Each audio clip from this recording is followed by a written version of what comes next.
really fit the mold of Giallo. I don't It know how. I feel like this fits the mold of Giallo perfectly. oh, it does, All right. 100%. And it's also a giallo that is being rewritten by one of the people who wrote the rule book. Yeah. This is possibly, I mean, I don't want to say his most important film because but and I've had people ask me before, oh, if I'm going to get into Dario Argento, what should I see? And do I say like Suspiria, which is a life-changing film, or Deep Red, that is a life-changing film, or the early stuff? And I have to say, this 1987 film is a sublimation of all good things about Argento. Oh, I And it is the best place. It's one of the few times you can actually go, this is where you start in the middle of the career, and then when you see what came before, oh mm, yeah. all So right. yeah, this I would, I say that this is definitely a giallo because Argento says it's a giallo. I mean, you could even argue it's more of a crimi, but Wait, which is a what? German version that has more to do with Oh, like crimi. cops and robbers and stuff. Mm. That's, So, yeah, Cremmy sounded totally different meaning. I'm oh, gonna say also right the now. version that I wanted to ask everybody. I'm sorry to, Oh, but go ahead. how many people watched the version that has the Sound of Music ending? I think I did. Okay, so it I don't like remember now. the killer was still alive Yeah. She and they was in were the in Swiss Alps Switzerland. on the Okay, hill I on just the wanted to mountain. make sure Okay, because yeah. Okay. I thought you this meant is a like the yeah. song. Okay, yeah. Yeah, I There's a just wanted to lot make of sure different because this is a versions to this film. movie, I found. Exactly. That's what I was going to say. There's a theatrical cut, there's also the director's cut, but this also suffered something that, this came out at a time that was, and I think Mickey will agree with me, was very important for fandom. People were starting to be able to get more of a network going. And magazines were coming out. People were living off these magazines and going in the backs, finding people who had VHSs of all these crazy films. And then we started seeing things like uncensored. And then people like Tim and Donna Lucas came out and produced a magazine called The Video Watchdog. And we all discovered that all these crazy foreign horror films that we were seeing via VHS were missing half the gore. And sometimes, especially in Argento's situation, missing part of the plot. Yeah, So when you say there are several versions, Mick, yeah, it depends which video company put it out. there's a version of this movie where she, at the end, decides to join in with him. She is like her mother, and she's going to be with him. Well, that's And the it, go that okay, so that leads up. Okay, so exactly what happened with the very strange ending. Nobody knows if he knew it in advance, but Argento did not give any form of script or any information to any actor until they were actually in Sweden. mm, Wow. So it was purposely done, aka kind of like Hitchcock, but also this is an important film for Argento because it's kind of the last time that he's given literally full reign. Like most of Argento's scripts are like 20 pages if you're lucky. A lot of it is done on set. And it's, it's kind of why a lot of people either love him or hate him is he will push his actors. He will want to work on a little bit of everything, which we can, talk about the music. But that also leads him to get very unhappy when actors don't actually take it seriously. yeah, supposedly he was. He always was fighting with actors. In fact, I heard that the main actress in this, Christina Oh, Marcelak, Christina Marcelak. Christina yeah, yeah, Marcelak. She's a I heard they Spanish hated each other actress. throughout this Oh my entire thing. God, she did. She never wants to talk about it, but Severin did get an interview with her. And it's hilarious because she successfully, for 6 minutes, says nothing. Oh, yeah, Dario, I always kept an eye on him because he would talk, but it never seemed like he was talking to me. And well, yeah, that was an interesting experience. Oh, I don't want to talk about that. But I'd heard so many stories about how, and this is if you go back in history with US directors, you have the same thing. But there is kind of a thing with Italian directors. It's like a lot of actors and actresses hated Lucio Fulci. If you piss a director off or you somehow get under their skin, they will push you to the limit. Mm. And that's exactly what he did with Christina. And, you know, this film, okay, so a lot of the cast and crew from Phenomena and Demons are in this film. Actually, I And recognize the makeup effects artist. Oh no, the costumer. Exactly. Sorry, the costumer. She was in. oh, there's a lot. Yeah, she's in Demons. And, but what's really kind of cool is, okay, so the fact you have a lot of crossover there. I kind of lost my train of thought there for a second. Sorry. We were talking about. Oh, we're just, Well, in short, we'll eventually get to whatever I was going to say. I'm sure is that there's a relationship among the crew that really starts with Phenomena that keeps going for a while into kind of a bad area for Argento. But this is what I was going to say. I'm sorry. It's that excitement and ADHD thing. So Jennifer Connelly was in Phenomena. Nobody can really say that Argento was that horrible to her, but she hated him so much that he wanted Jennifer Connelly to play Betty. That was his first choice. And when they contacted the agent, they didn't need any. She was just like, no, Mrs. Connelly is no longer associating with Dario Argento. So she was not the first choice. The first choice was Jennifer Connelly. And apparently to Argento, he thought he got along with her fine. That's crazy. Yeah. There's a lot of lore in Argento. so I guess this was Argento was supposed to be. Sorry, I have my notes over here. Argento, I guess, was supposed to direct an opera at a festival, and I don't know exactly what happened or why he got off of it, but he got pissed and he made this movie as sort of like revenge for that. That's not completely true. I didn't say anything was true. I said I heard. Well, okay. Because actually, it's after this movie, Argento makes a distinct change in the directory of where he's going with his career, which eventually becomes problematic. But there's an amount of time in which he actually starts doing operas. In 2014, same year I think as Dracula 3D, he did Verdi's Macbeth as an opera. Huge opera fan. No, Dario Argento, very few things he's ever been kicked off of. But no, I've never heard that story, because I know, like, the first horror film that Dario Argento ever saw was the 1943 Technicolor Phantom of the Opera. And also, he's always cited Edgar Allan Poe is also his other main thing. So Argento came into this with, like, he was excited to make this. And the only thing I would say it. is maybe go listen to the Joe Bob episode, because he does talk about that. Oh.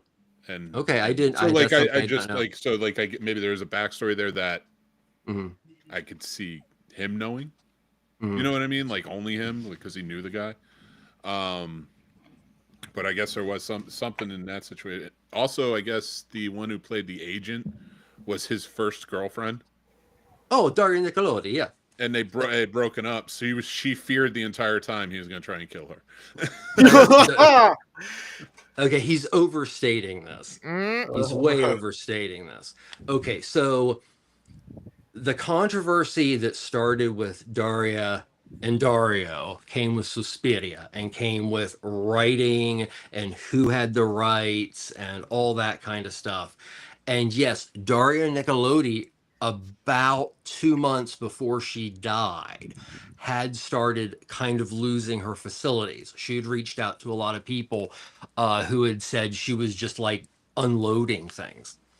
No, this was a big deal that Nickelodeon was coming back because the scandal between them, and there's a lot of other stuff between them in the middle, was very public. So this was also part of the excitement for this film. And Nickelodeon got along perfectly fine. There were several scenes she didn't like doing, but she didn't like doing them more as like an actress. Like she had to fall. Literally, that's Daria Nicolodi falling as the famous shoot through the eye port thing is. Yeah. Oh, by the way, Yeah. he talks about how that was worked. So it's messed up. So this is very cool. She had an explosive on the back of her head. What? In fact, she asked the explosives guy to cut it in half. He wanted to have more. He wanted to have a bigger explosion. And if it had gone in, it would have gone right into her brain. Those things That's are crazy. no joke. So it was on the back of her head. So that's how you get that when the bullet goes through the eye. This is where it gets real clever and cool. And I really appreciated this storytelling. So he did. The explosive guy did cut down the explosives. He wanted it to be as safe as possible too. He didn't agree with Argento, I guess. So that was a condom in the hole filled with blood. Squib. Oh shit! Well, no, there was no squib there was a squib in the back of her head. There wasn't a squib in the condom. Oh, okay. There's another guy in the back who sprayed it at the right time, and the explosion went off as it hit her eye. Oh, So that cool effect of like the blood popping out was actually the blood popping in. That was such a great effect. I'm so glad he explained that. To me. That was actually one of my favorite effects in this movie. Now that you mentioned, probably the favorite. Yeah. It was just so. I know I said something in the group chat. I what didn't they had spoil to make it work is really cool in itself. Yeah. So yeah. they had to build a replica of what supposedly it would look like to be looking for an eye hole in a door. So about yay big, and literally they filmed a gun being shot through that. Now, there was set up that it could be done multiple times. The thing that I thought was hilarious is around it, at the middle, there were several packs of Marlboros. So when it went through and heated up, it started smoking. Oh, God, that's funny. But no, that was a very, that was, I would say, pretty innovative as far as something in this film. hell as yeah. far as But through the technical. whole thing, just to even cut that way, it's such a beautiful cut with the blood popping out. Oh my God, that was so good. Oh, Argento is, and this is the thing. This is why it doesn't ever surprise me when people say, "Well, he has actually done multiple operas, and he does do a lot of theater." And he both has this huge background in opera, but also loves heavy metal. That Motorhead? Yeah. So great. Argento is, okay, so he becomes most famous as a film critic for a communist newspaper and in Italy, and becomes so popular that he actually basically talks his way into making his first movie. Because, well, not really, but he gets his way in via the fact he's a man of letters by writing screenplays. And of course, Mick, you know who he wrote for? Leone. Did he write? I didn't know that. Yeah, he wrote for Leone. That's cool. Yeah. I mean, it makes sense. Leone was the Francis Ford Coppola of Italy at the time, coming off. So all these young guys coming up under him makes sense. But yeah, that's cool. Yeah, when you first said it, I'm like, Corman. No. I just thought that's yeah. So, and what's his name? Ian Charleston was in this, who, of course, that's funny. is the head of Chariots of Fire. The other cool scene I like, just because you guys are breaking that one down well, is when the dude's coming in to try to save the girl that's tied up with the shit in her eyelids, so she closes her eyes, and he gets stabbed through here, and it shows inside of his mouth. Yeah, that was so fucking awesome. Dude, that I loved Like the build up and the setup for that alone was dope, but just like the execution of that violence for that scene, I'm just like, holy shit. And go back. Go back. Well, I guess you guys don't have to, but anybody watching, if you go back and watch, you never really see her get hurt by the things, right? Yeah. And it's not, other than like showing what happened to the bodies, there's not a lot of gore. Most of it's in your head, and they do a wonderful job. Oh yeah. Well, that's another thing that is why this I truly feel is the kind of head of like Dario Argento doing what he does best. This is a film, and this is right out of Dario's mouth, about sight.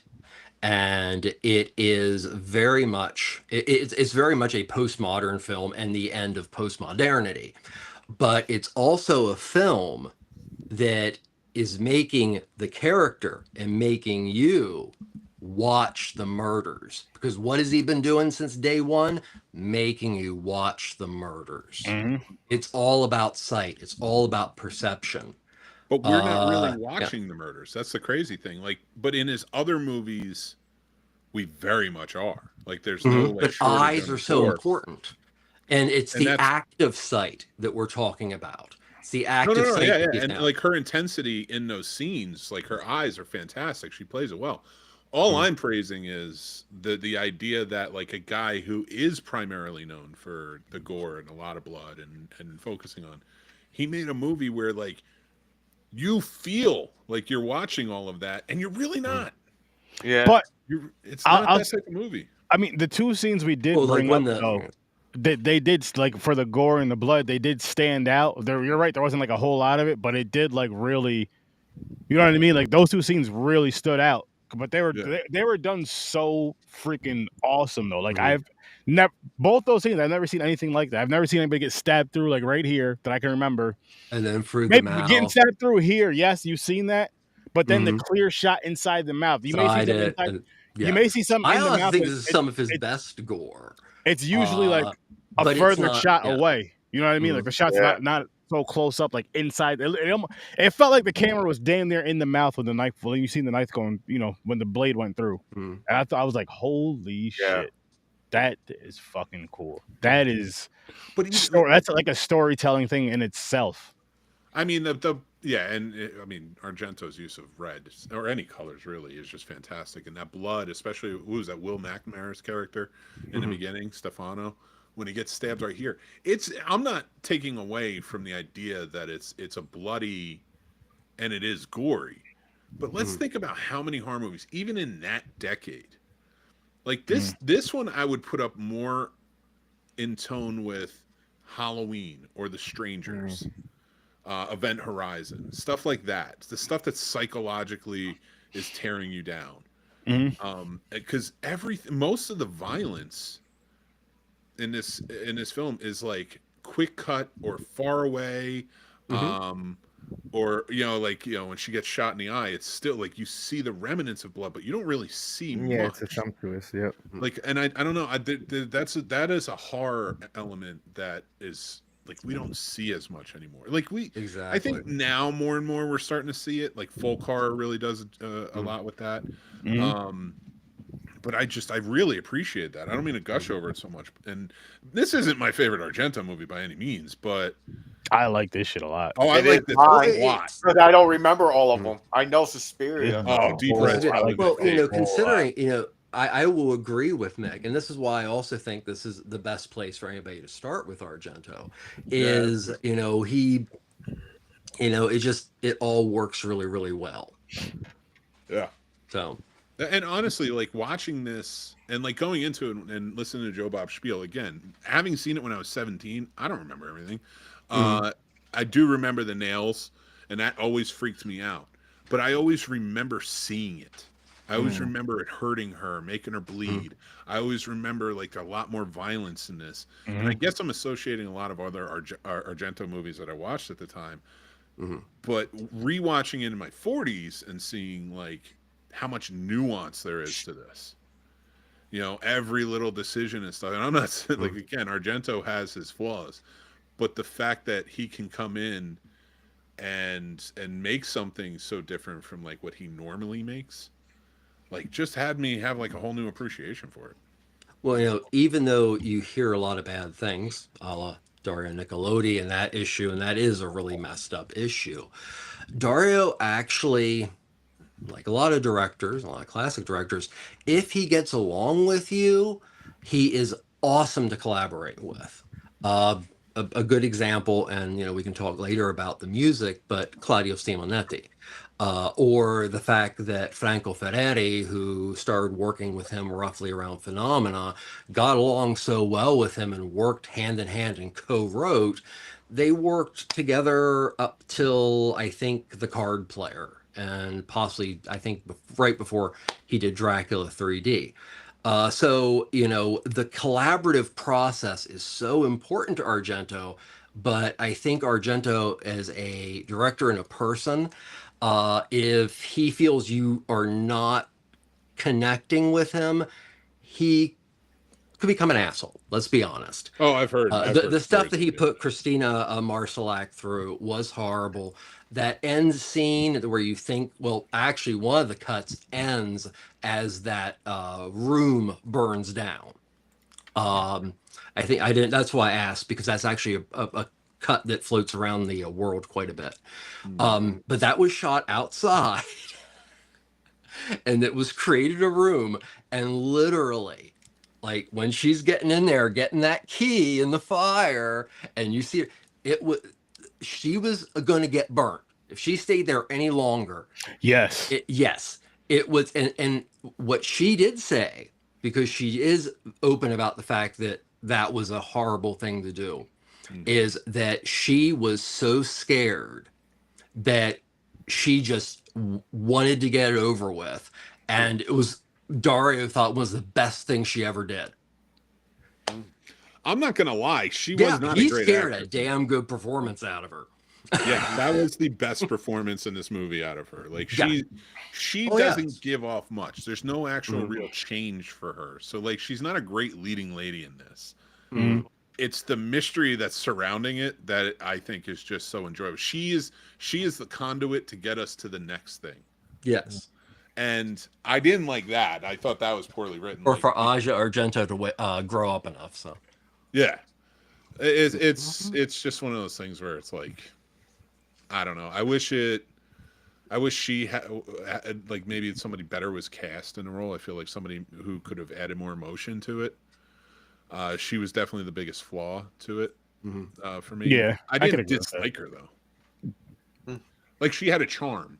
So like it wasn't like I just hate this person. I'm not studying this with Nick Cage. She just didn't do a good performance, but she was like fine enough person. You didn't have to say that disgusting name. I mean, he scared some pretty good things out of her. And, you sometimes wonder with directors like that if, of course, a lot have said, I just don't get along with that person. But some of them are like, oh, yeah, you've got talent. I know you have talent. You will not let that out. I want to see it. And then become assholes almost to the point of being mentors. So either you take that and you continue, or you end up kind of like Christina. One thing I want to point out about the fighting or like people not liking each other on set is it's a job. The job's going to get done. Yeah. Like there have been plenty of people I've been on set with where we hated each other, but we worked, we collaborated. It was it. And if we saw each other on the jobs, there was a mutual respect in that way. And and even when it was other people or this, that, like, like from a producer standpoint, you got to be on it. Make sure this doesn't turn into anything. But it's always professional. Like people, like very rarely do you see it blow up into something that's not. Like people are going to come ready to work regardless if they like each other or not. But I just wish she had given a performance. Maybe she did the best she could. Let me get to the comments really quick though. Yeah. T-Kit, what's up, guys? I was at the Friday the 13th marathon. I gotta say that was crazy. Yes, we did successfully complete it. Finish it. I don't know why it got taken down on YouTube. I do have it downloaded on my computer, so I may try to get it uploaded again. I don't know if that's connected to Shout Factory. But I can do. That was fun as have hell. It too, and we should cut it into clips. like 1 hour or 2 hour, whatever clips. Yeah, and Part as 1, far Part as 2, Part 3. Yeah. There you go. and as far as Nightmare on Elm Street, no, because we didn't plan that out at all. But I'll tell you this: Halloween Eve is on a Friday next year. I'm putting it out there now. I am thinking of doing a marathon for Halloween. We were supposed I to am do thinking one. about doing I know we were talking about doing one, but we talked each other out of it. Yeah, we tomorrow. were too tired. But- like Halloween would have been tough. But you know what it was? It was because we did one for Friday the 13th in June, and in July we did one for Jaws, and it was just, I know Jaws wasn't as long, but still. But 7 hours. so 2026 Halloween Eve. Well, tonight on Sturdy's Discord, if you're a part of that, I'm not doing it live, but we're gonna be doing a watch party. I'm gonna try and show Sinners, Weapons, and Him. Oh, cool. There you go. There you go. Wow, that's a nice. That's a Link nice is in the trip. description. Link is in the description if you guys want to come and watch along and all that. But yes, again, 2026, be on the lookout because I had a good time doing that. I know how to prepare better now. I know how to prepare a hell of a lot better now. Yeah. One of them is having more of us on screen, so we could kind of not saying that you're taking off too long, but we can kind of rotate through. I gotta walk around and stretch and shit because, wow, it was fun. I had a great time. I can't wait to do something like that again. Maybe some shorter ones with gaming or something even, but it's coming back. Don't worry, it's coming back. Well, the whole point was like so they could take our commentary and watch it over the movie if they want to. Mhm. Yeah, could have did that too, but hey, Funny. listen, we'll do it Gotta again. get Chris back in the next time. Did you fall out of your seat in that one? Yes, Yes. Yeah. that was during that marathon. That was during that marathon, which I remember because he was like falling asleep, and then all you heard was crack. No. He was moving around in his chair when he fell out of it. I was He fell like- asleep But he early. was sleeping at one point in the chair. Oh yeah. That was That was earlier. That was hilarious. earlier because he ended up going backstage. I slept. when he I fell ate. out- I oh broke my a chair. I fell. I rolled. That was hilarious. Oh my god! That was Oh. hilarious. I don't mean to segue so quickly, but to come back to the movie, I did want to ask your guys' opinion on the Crow. The Crow. Hey, what's up, Chad? Yo. Like that whole ending with not the Crows, the Ravens. Ravens. Yeah. I thought that was interesting. Yeah. It's and the fact that they used animatronics and puppetry and stuff like that was cool shots, but how believable was that for you guys? I liked it Supposed to be believable. because I mean, it even ends. I mean, this is why it's so important to understand that this is. I mean, Argento knows what he wants to say here, and it's all about the eye, and it's all about sight, and it's all about I'm making you see these things. And it even includes, as there's the whole scene with the pecking of the eye out after it flies and it's the killer. Cool. But the real cool part of it is one of the, I mean, God knows how they did it, but because it was probably like a sheep eye or something. But when there's a raven on the ground who takes the killer's eye in its mouth and spits it back out is just cinema beauty. It was very cool. Yeah. Yeah. Oh my god. But Ravens really do hold a grudge. They'll remember you, like that guy said. Well, I don't think it's going to end up like that. I don't think they're going to swarm you and peck your eyeballs out. They might. Not only do they have a photographic memory and remember you, they tell their home, like, listen, yo, that dude Chris down there. Yeah, that's the one that threw that rock at the birds. Again, that's only like the whole 3 animals or 4 animals in the world that have object permanence. And it's like tigers, elephants, I believe ravens, and I don't know if there's another one or not, but I think monkeys. Around with them. Like if a raven was near me, I'm gonna be kind. Me too. I believe Mick, I believe it's primates. I believe it's primates. Yeah, I always wanted you're probably right, but I just knew I've always known the tigers and the elephants. And the ravens I found out in the last few years. Always wanted a raven. As a matter of fact, I found out from this year, some dude on TikTok. It's a huge in for his obsession with Edgar Allan Poe, also. Yeah, absolutely. It's two big loves there. Opera. I mean, look at it. They were doing the Scottish play. Edgar Allan Poe is I mean, legendary. the Macbeth element of this we haven't even don't say it. Oh yeah. Well, I did. Yes. You know, it's not like I'm like Your bookshelf's gonna fall over on you.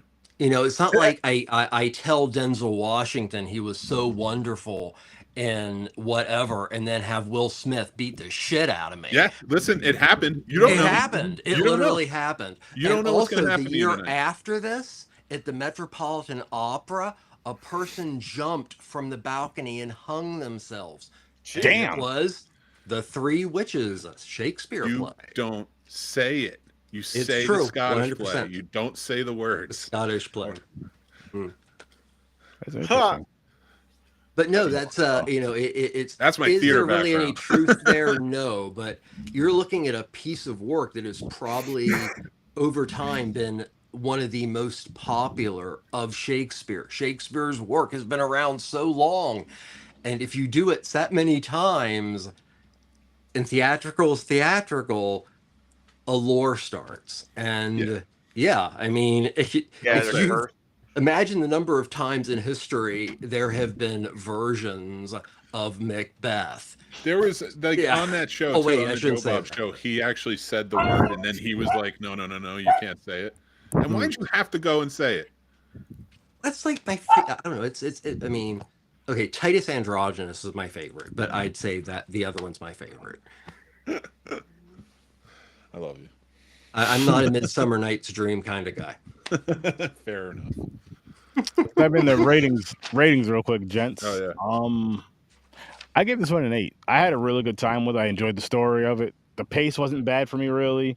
No. And then just the kills that they showed on screen were just so worth it. Like they made sure that, especially those two, were very memorable and just like boom out there. Lots of red, which of course blood, but just the way they did it and the freaking eye, the peephole.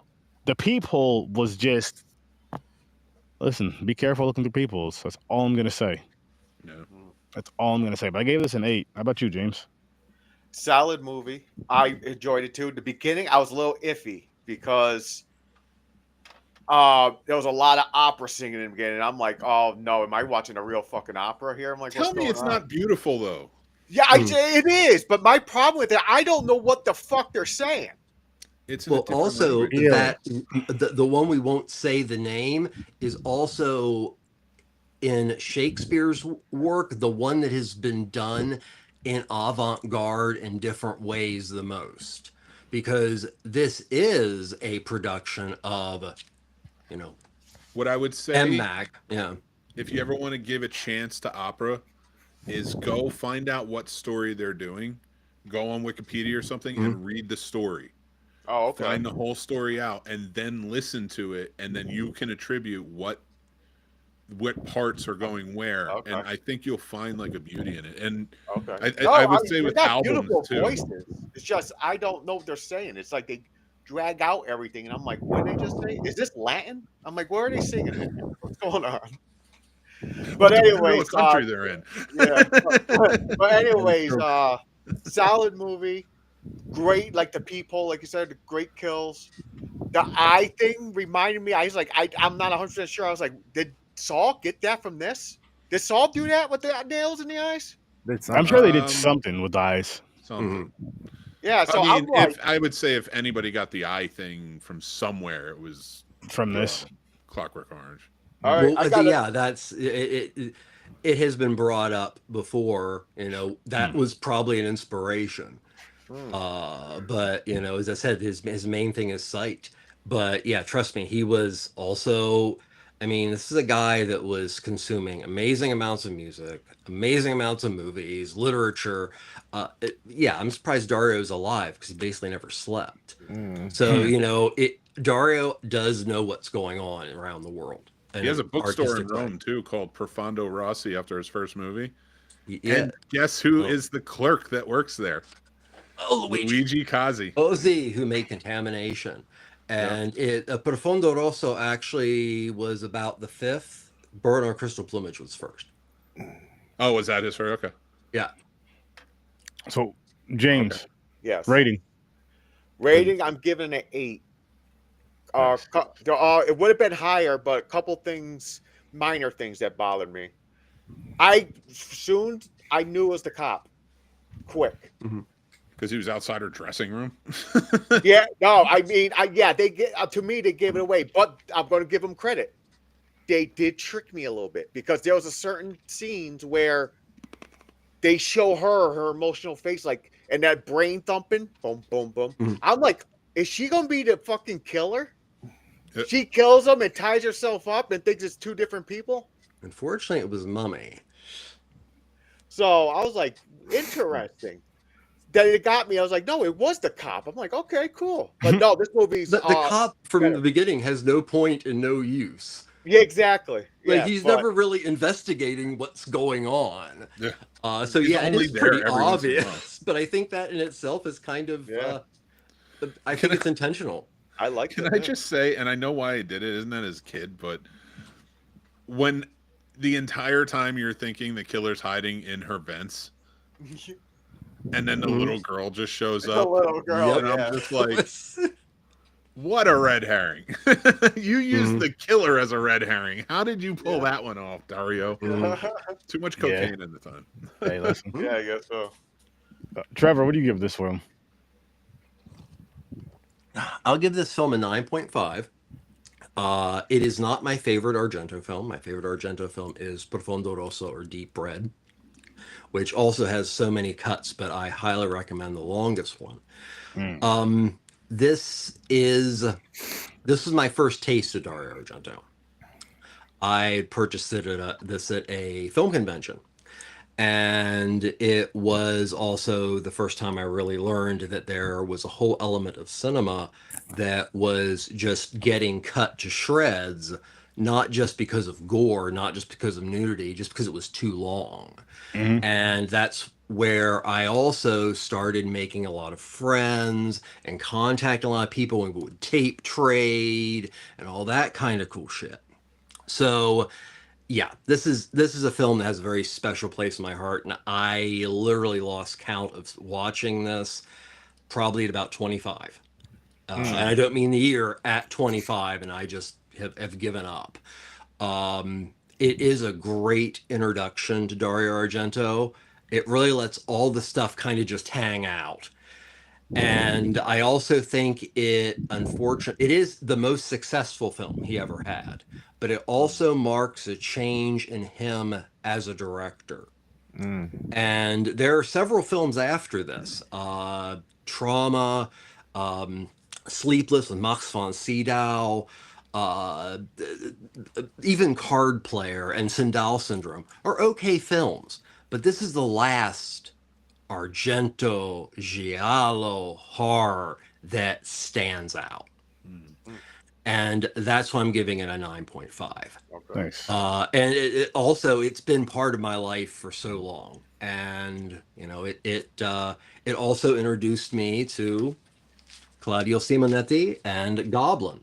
Yes. Oh. And that was, you know, that in itself was like, you know, wow. But no, I was a little bummed there was no Goblin in this, though.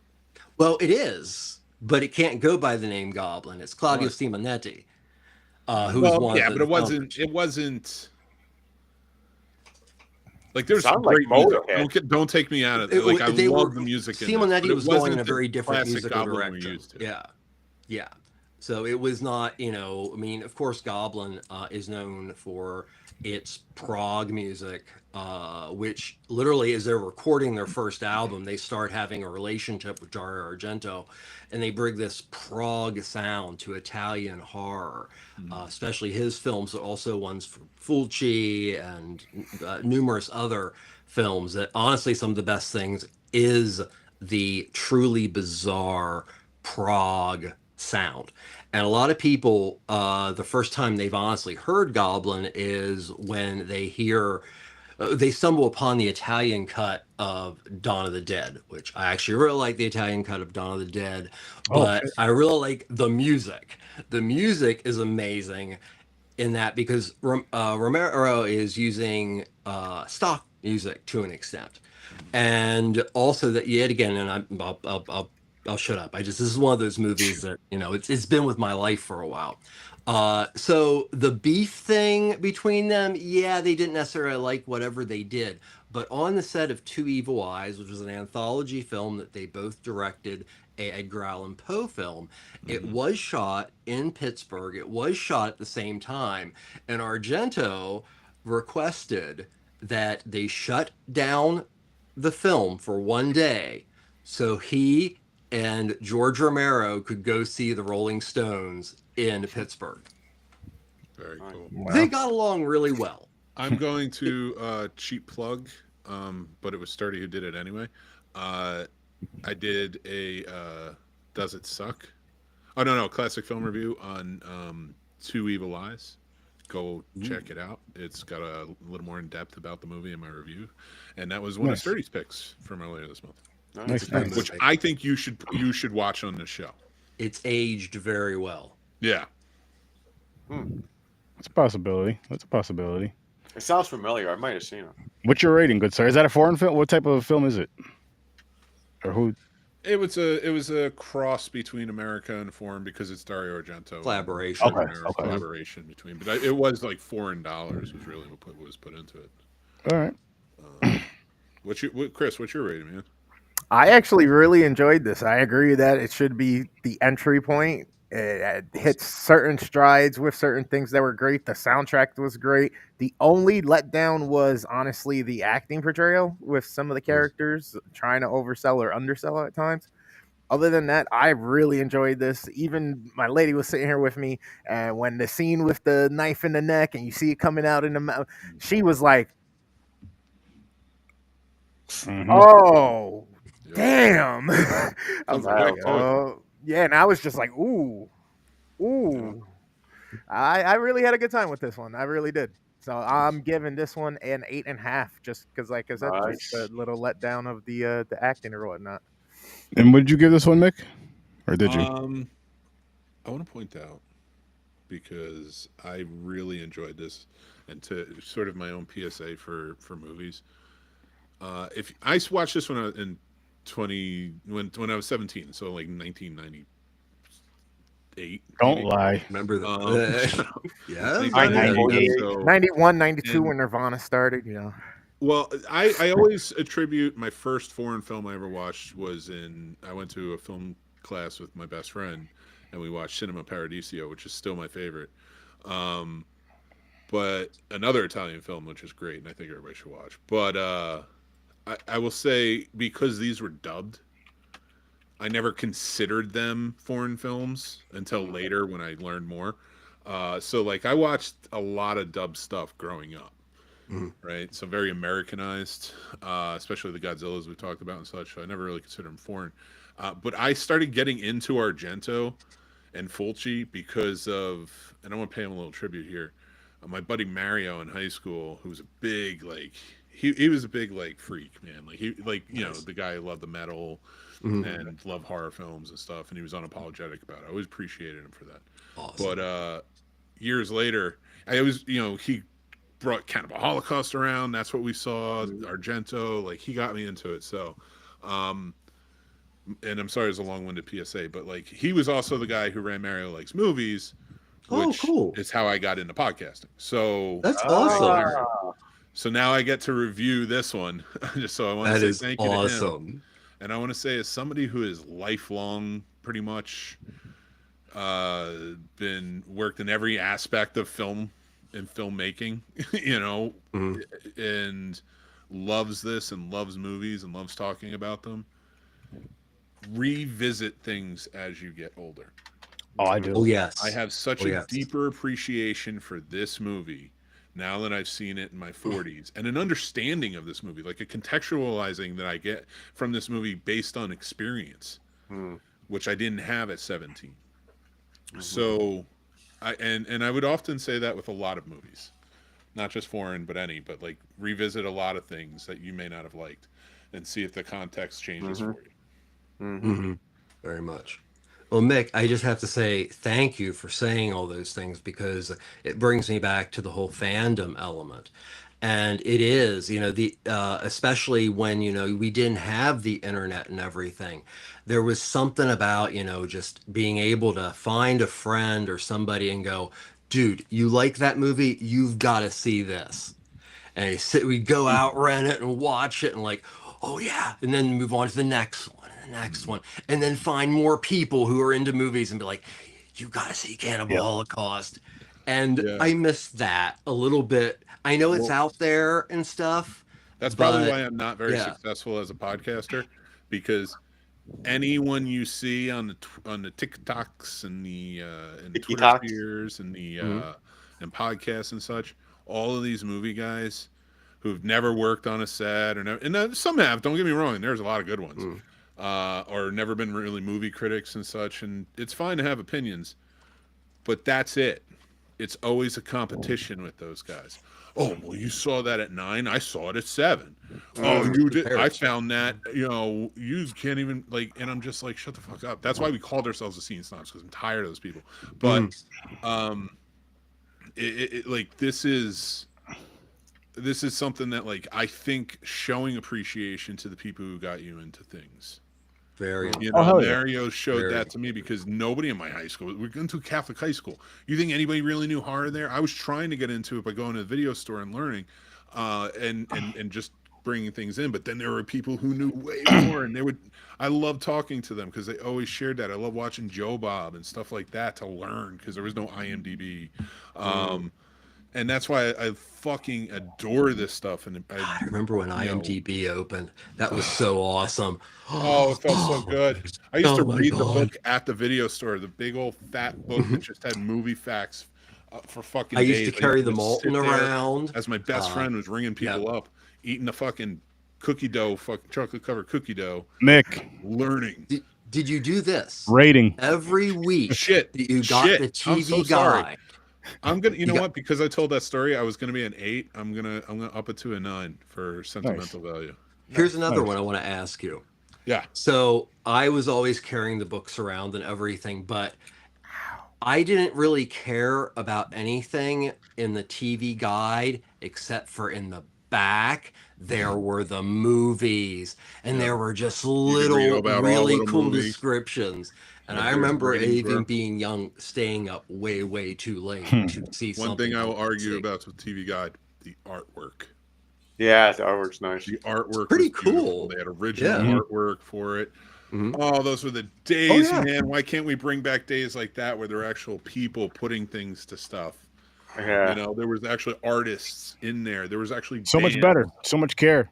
You get excited when your new TV guide comes. You're like, oh shit, what's playing this week? But that's why people wanted to collect them. They were collector's items for the fact that people put care into it. I mean, shit. It's why we collect what we collect now.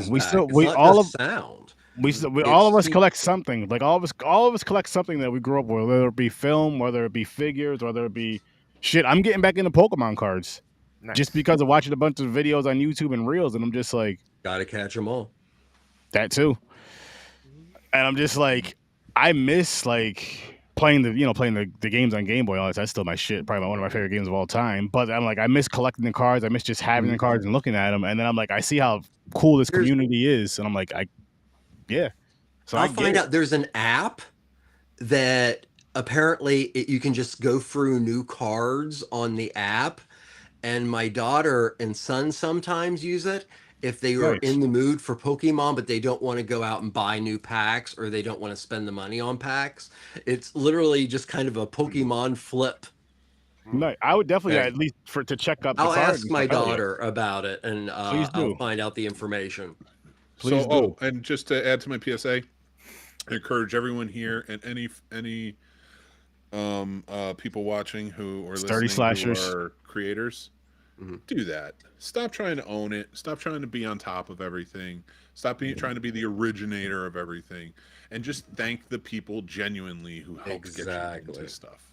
Yeah, hell yeah. Like for me, be honest, everything is a simulacra, and it's those people that influenced you and helped you and got you into making a simulacra, making a new version of the same thing. Honor them. Damn right. And also step into their shoes. Damn right. Again, it's like for me, I always say, well, Chad gave us an 8, by the way. But like I always give credit to my older brother, my older cousins that got me into horror because shit. Look where I'm at with it now. With it being Halloween. Mm-hmm. That's the question I posed to you, because Sturdy, you told me that story about, and like I met Jeff, and and how close you are with Henry with horror and such. So I know that wasn't the brother that got you into it. No, but me and Henry met in second grade. We've been watching horror together and talking about horror together since the second grade. So it's 30 plus years of my life. Yeah, and it's honestly like it's for me. Like my mom got me into horror. I remember she watched The Exorcist on TV and like let me lay on the floor of her room and watch it. And that was like my introduction. I'm like, this is scary and I'm terrified and I love this and I want this feeling all the time. Yeah. So like, and there was a lot of contributors to that and to the getting into horror. But I want to ask you guys for Halloween, who got you into horror? Oh, for everybody else? Yeah, all of you guys. James, Chris, and anybody watching. My dad. Nice. Yeah.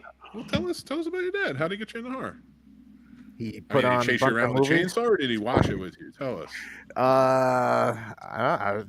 One of the first earlier ones I can remember is probably the Universal movies. It was either Bela Lugosi's Dracula or Mummy or the Wolfman or something like that. And then he showed me, I guess I was a little too scared, so then he showed me Abbott and Costello and then Lord and Hardy, and then it just went from there. And then I got into Scooby-Doo, and then I remembered Vincent Price and his name and the voice, and then I got into going back into all that stuff, and then they became Freddy, Jason, Michael Myers, and from there gone. Very cool. I love it. James, how about you, man? All right, so mine is not like they're like, hey, check this movie out, sit with me, got me into it. My first introduction, it was when I was like 8 years old. There was a party. My father's sister was watching me and my brother, and they're watching a movie. There was a few people there. I stuck out of the room and I was looking what they're watching Night of the Living Dead, and I was like, "Oh, what's this?" Then ever since, like I've been trying to watch, but I hit a big boom when I got into my 20s. That's when I started going hardcore on horror movies. Love it. But I didn't have like someone actually get me into it. You know, it was like me stumbling across it and I go, what is it? That's okay. Perfectly valid. Yeah. That still counts. And then for me, it was also easy staying into it, besides following them around. Like as I got older, like I said, meeting Henry in the second grade, and then my cousin Michael, his mother Debbie, was also a horror fan. So she would be the one adult that if we go to their house, I don't have to like have my older cousin or my older brother rent the movies. Like she would rent it because she enjoyed them too. So she would rent them for us and watch them with us. Something that stands out to me actually is we went to go see the Texas Chainsaw Massacre, the remake, 2003, which is my favorite one. And we were sitting like, you guys know Crossgate, so we were sitting like all the way in the top row, because this is before they had like the wheelchair sections like downstairs and stuff. So we were sitting like all the way upstairs in the back. So I was sitting, so it was like a seat here, and then my cousin here, and then my aunt was sitting in like a row ahead of us. There was a scene where everybody ahead of us jumped, including her. We were laughing so fucking hard because I love it too. The thing I love about horror now, because I don't really get scared. I jump around here and there, but I don't get scared like I did as a kid. But it's like watching it with the wife, because she gets scared. She gets genuinely scared of things. She'll still jump in like that genuine fear, not just like a jump scare, like oh shit. I love watching it with people like that because it's just it makes it feel more like a horror movie than just watching it with a bunch of people that don't get that. You know what I mean? It's not that it's not, but you get more of that feeling, more of that kind of nostalgic feeling, that childhood feeling of like, oh shit, this is a scary movie. When you're watching with someone that's genuinely scared, like my cousin Jazzy's like that, and I'm just like, oh man, it's the best watching with people who get scared like that. Yeah, for real. I got to give credit to my dad though. He's the one who got me into movies. Nice. He was silver screen guy, and like he would always put them on and like be like, "Come watch this," and like I would just sit in front of the TV and watch like every movie. Like it felt like every movie ever made, you know, all the John Fords, all the Howard Hawks, you know, like just all that stuff from back Into the Fire, especially westerns. So nice. Seeing Freddy as a kid, Into the Fire. Yes, and then as far as movies in general, I could just say my family in general would just enjoyed movies, whether horror or not. Just all the time watching movies. Like I go to my dad's, there's always something on, always a movie on TV.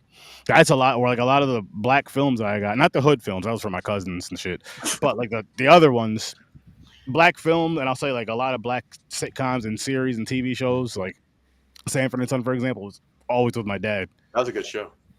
Yeah. So yeah, my family was always in the film or some sort of, which I think most are, but I mean, just to the points where like, you know what I mean? It's like sitting down and watching a movie with the family, which was just a normal thing back in the day for me. Trevor, I have a special question for you. Okay. Now we know that your mom was like, got you into movies in general, horror, with an emphasis on horror and like. Well, actually, she didn't, but we keep. Oh, I'm sorry. We talked about. I remember talking about. Well, it's interesting when I really think about it. I mean, my mother did, as far as like the Universal horror stuff and like the things that were getting really, really good reviews, like The Hunger or Wolfen. Yeah, think about the years on those of my age.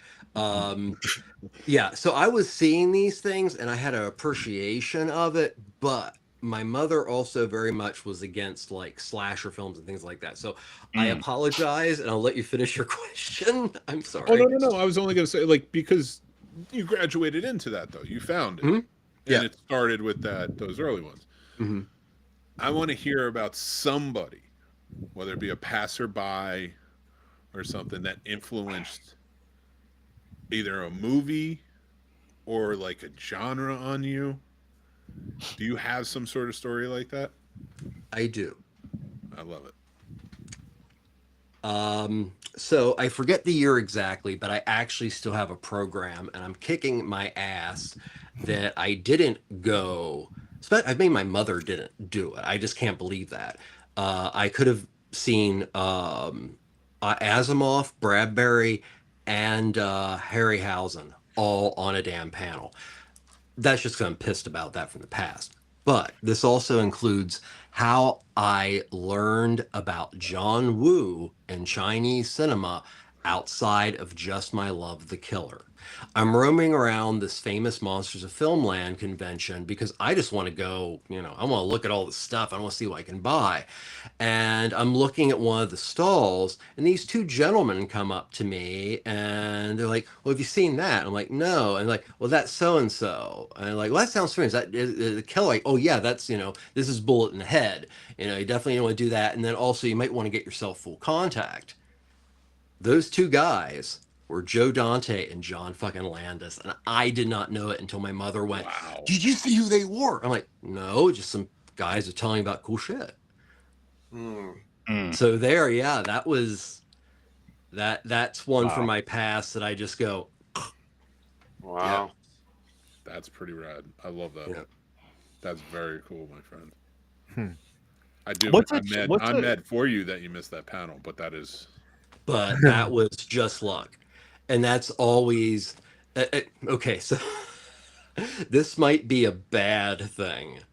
But I had talked to them also for a little while because they were asking me about, I'm coming to a convention, and I told them all this stuff, and I forget which one, if it was Joe or John, but one of them looked at me straight in the eye, and this is the thing about having my head from day one, goes, "If you come to a convention and you see something and you never thought you were going to see it, Get it, buy it." Yep. And that stuck in my head, and after that, this pretty much all started. That's awesome. And that is a valuable lesson. I found that out the hard way. I'm still kicking myself for that. It's gotten me in trouble a lot, but I took it from people that apparently gave off pretty intense vibes. I agree. Yep. I agree with that. There are some things I really think about back too, and I'm like, Like, actually, my love of physical media pretty much started there too. I mean, but we had no choice. We didn't have streaming back then.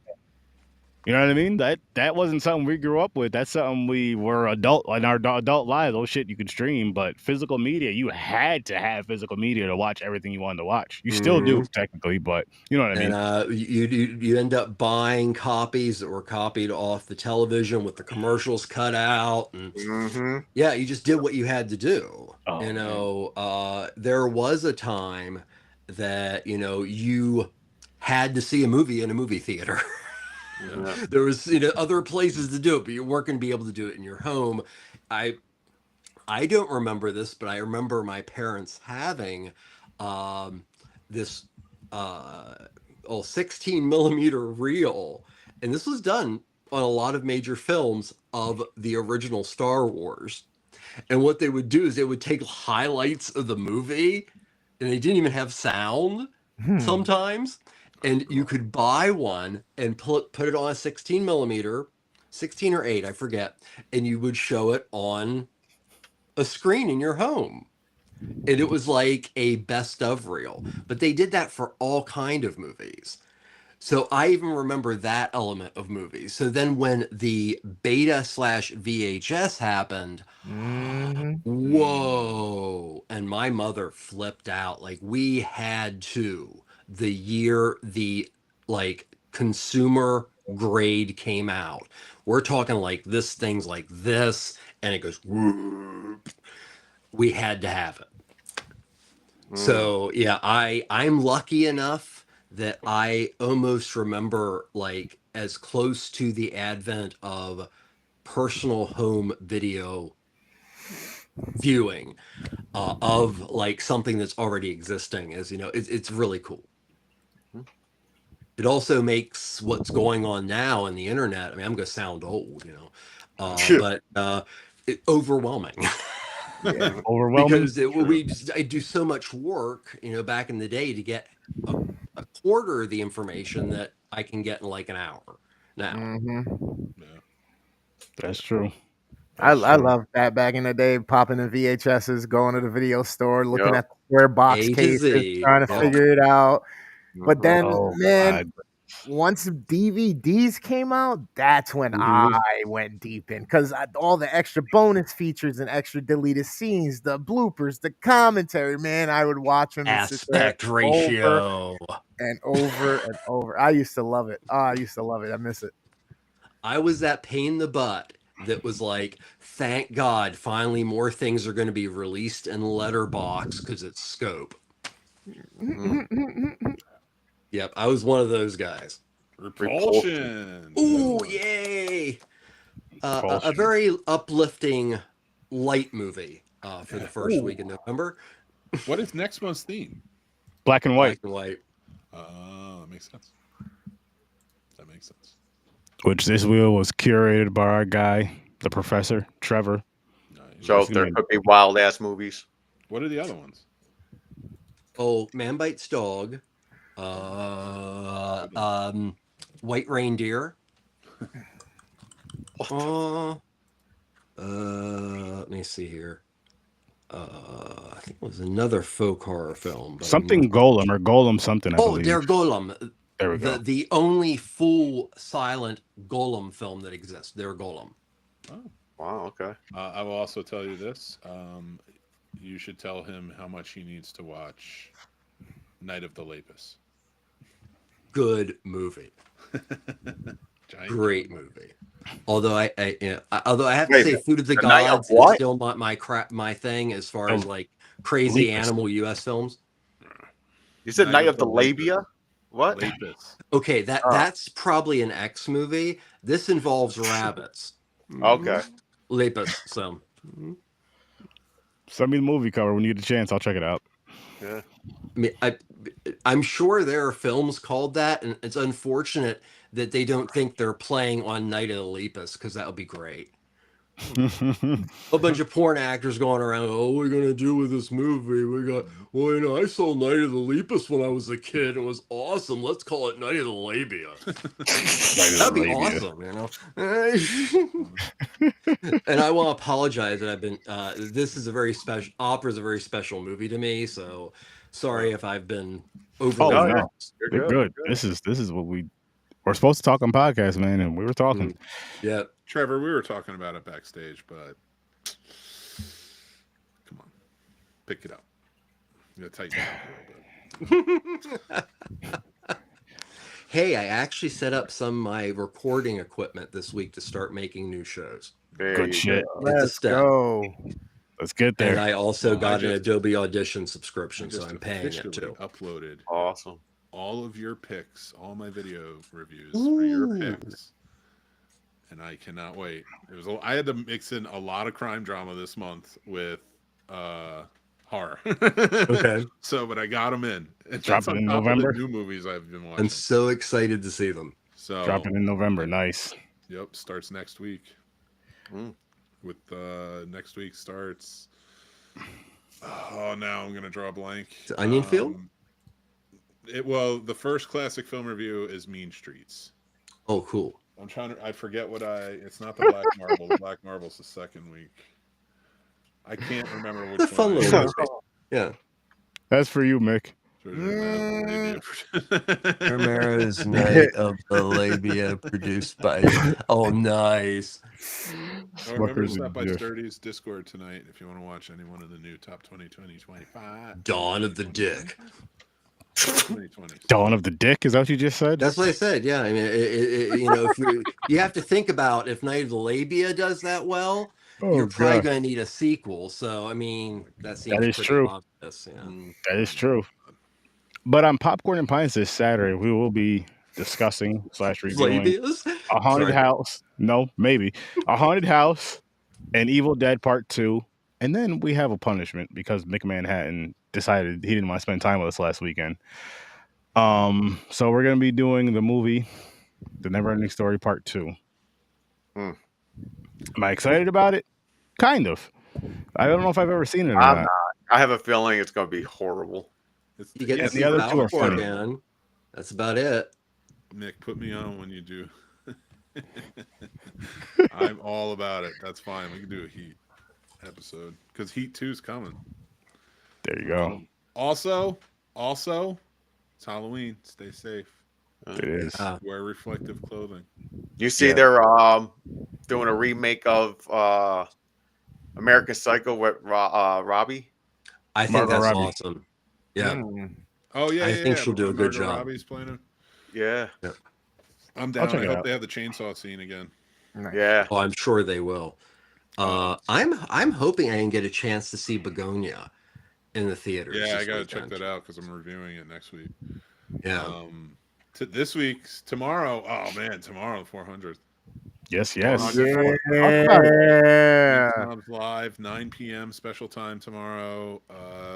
Pretty much, Trevor, more than welcome, please. Oh wait. Say that again. You said it's at 9 tomorrow. I'm bringing you big. This is important. This is Halloween. Yes, it's at 9 p.m. tomorrow night. We're going to be live. It's our 400th episode, our Halloween special episode. Super excited for it. I was not, but then Sturdy Bird over there kept prodding me and got me excited for it. So I have some fun stuff in store for them. I'm reviewing the new Springsteen movie and the new Frankenstein movie. And then we're doing a top 5 Halloween traditions. And then I have some more fun stuff in store that I'm not going to say. Yeah, you just gotta stop by. It's gonna be interesting. So. You guys got to tune in for that, is what he's saying. You guys got to just tune in and see what the hell he has in store for us. We're all going to be in costume. Oh Yep. yeah, all in costume. Oh, I got my costume ready too. Nice. I One got way or mine, I another, got mine. whether it's a Okay, mask, cool. a wig, some shit, but we're going to have some stuff. We're going to have some stuff. It's going to be a good time. You No guys should real definitely tune in theme, for just it. come in a costume. Yeah, it's a Halloween. It's a Halloween get together. It's episode 400 for the Scene The Stop. only thing I'm going to tell you, I'm going to be my version of Tim Mimosa. Yeah. Who the Oh fuck no, is you Tim know what Mimosa? the episode's called tomorrow? The No. Tim and Mimosa Halloween special. What's the first one we dressed annual- up as wrestlers If for? I continue on, we're gonna have a Tim and Mimosa annual Halloween special every year. Wow. I think That's I think you should. awesome. That'd be First awesome. this one's for you, Mick. one. Can I be on this one last week? Yes, 100%. Please do. Yes. Welcome, There you go. welcome. Come on. I want more people. I want this to be fun. I want the 400th to go out with a bang. Yes, yes. We are taking some time off in November, though. We're going to take a few weeks off because shit's getting tough. I hear you. I get it. I get it. Take a little break. Keep your head up out there. Get some fresh air. Don't dress like Ice for Halloween because that's fucked up. Yeah, I know. Don't You dress know like there's gonna Bad be- Bunny there's gonna be because people. Jesus, that poor guy. Listen, I was gonna come as a big ass ice cube, but never mind. I want to see more inflatable God. frogs. Oh, God. Can we do a protest that's just ice themed? Ice Like cube, everybody ice dresses up tea, as Everyone ice, shows up as capades, ice. Ice cream. ice cubes, ice cream. Oh my god, I would Ice love capades, that. whatever the hell that is. Oh my god, Yes. you remember? I went to the Star Wars Ice Capades when it was at Hershey. Jesus. I just When thought was of it. that? Ice spice. No, you won't, Johnny. You better not. You Babe, better I not need have a your wig. out the little skirt. Oh my God. No. It's red not wig. ice themed on the show. Oh man. Go to the protest for that. Oh man. But yeah, so make sure you guys check into the Scene Times tomorrow at 9:00 Eastern time for episode 400. We're gonna be there. It's gonna be a great time. Make sure you guys also tune into Popcorn and Pints Saturday at 9:00 Eastern time for those films we discussed earlier: Haunted House, Evil Dead 2, and you guessed it, you wanted it, you requested it. So we're gonna be doing it. I'm showing my breasts. About time to see some fucking nipple again. Well, that's not what it was, but yeah, we have our punishment going on this weekend, and then we'll be back on Horror Research 30 at our regular time, Thursdays at 8:00 Eastern time, because this is the last week of Sturtoween. Mm-hmm. So yeah, we'll be back on just Thursdays until next September. Awesome. So yes, black and white theme, black and white films. I may be in black and white, we'll see. But make sure you check out Worst Damn Gamer Ever, Motherfort and Fortnite Fridays, and all the other dope stuff he does. Make sure you check out Popcorn and Pints, like I said, Horror Research 30, and Bastard Media. You guys heard it here. Trevor got some equipment. He's getting back to his shit soon. Even if he kicks it off in 2026, he's getting back to his shit soon. So you guys better not miss that. You better not miss that. And of course, Scene Snobs tomorrow, 9:00 Eastern time. Be there. Go subscribe now. Go subscribe everywhere now. I was gonna say it's easier than us going to your Discord to link you there when all you got to do is hit the subscribe or follow button right now, and you'll know when we're live. Boom! Exactly what he said. And the Discord description is the Discord is in the description. The link is in the description. You guys can go check that out. Boom. And again, Mick will be hosting a watch party tonight over in there. Him, Sinners, and Weapons. So go check that out. But with that said, we're gonna bounce, little people, and I'll see you in your nightmares. Stay safe. Have a dope Halloween. Don't fuck it up for the kids. Bronson, Peace. thank you.